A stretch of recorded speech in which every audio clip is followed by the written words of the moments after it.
Welcome to the Backwoods University. We've got another class today. Today's class is going to be on basic camp tools. Now, I know a lot of you guys just stopped by to see the chicks.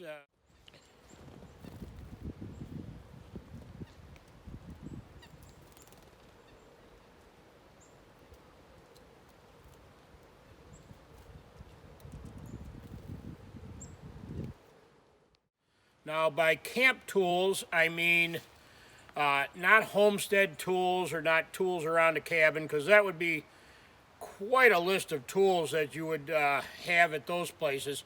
I'm talking for a tent camp for maybe a night or two. The first tool I'd like to talk about is probably the one that you're going to use the most, and that's a pocket knife. Pocket knives can run from inexpensive all the way up to very expensive. This one here would be suitable. This is a Camp King. It's made by Imperial. It's probably about 50, 60 years old. It has a blade,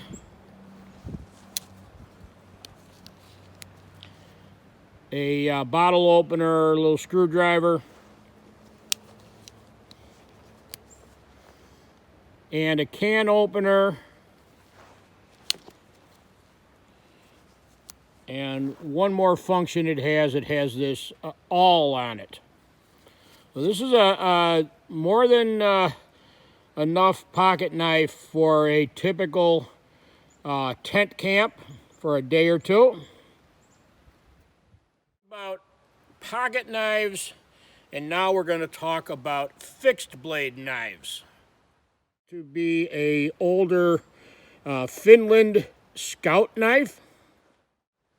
It has a leather sheath with a little brass guard here so it doesn't poke through, a snap to keep it from falling out, and this particular one can either be worn on the belt, or like a lot of finished knives, it has a little loop here and it can hang.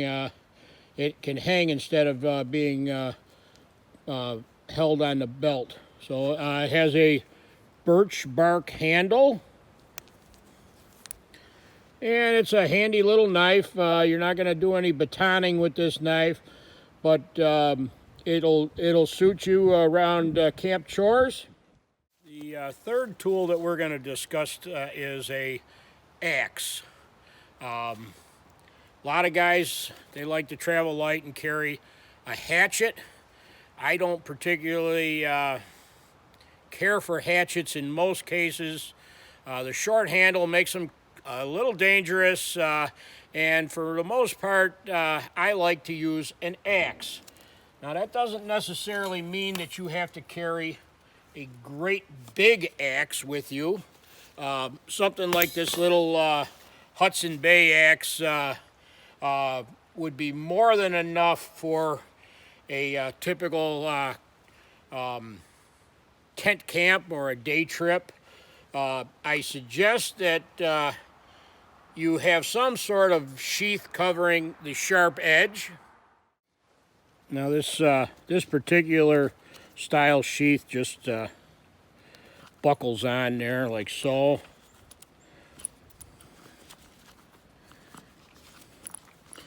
Protects you from the sharp edge of the axe. I also suggest that you make sure that that axe head is tight, very, very tight. It's not loose. If it is loose, you need to address that.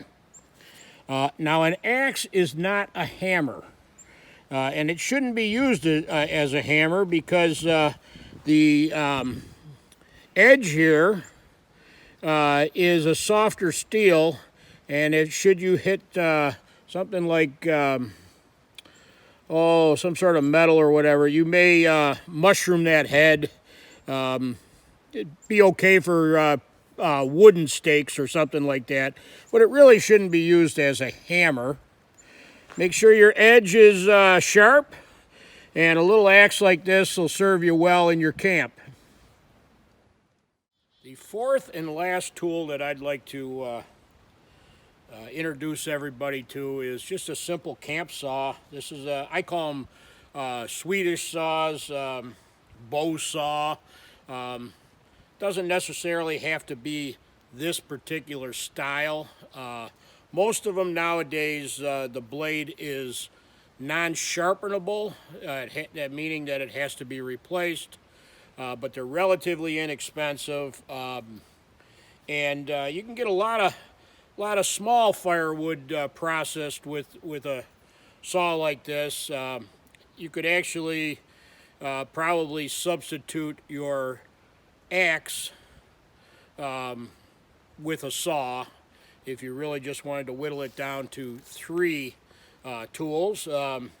But I like a little compact little saw. They also make saws that are takedown in different styles. But again, saw come in handy at a tent camp. Now, none of these tools are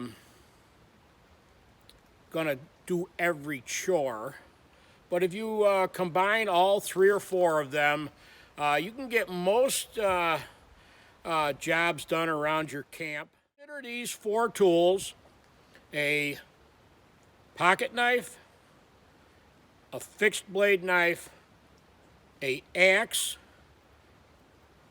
and a saw. And make sure they're all sharp and well maintained, and go out and use them and get familiar with them and give it a try. So until the next class, everybody, go out there and do a little homework out in the woods, and we'll see you at the next class.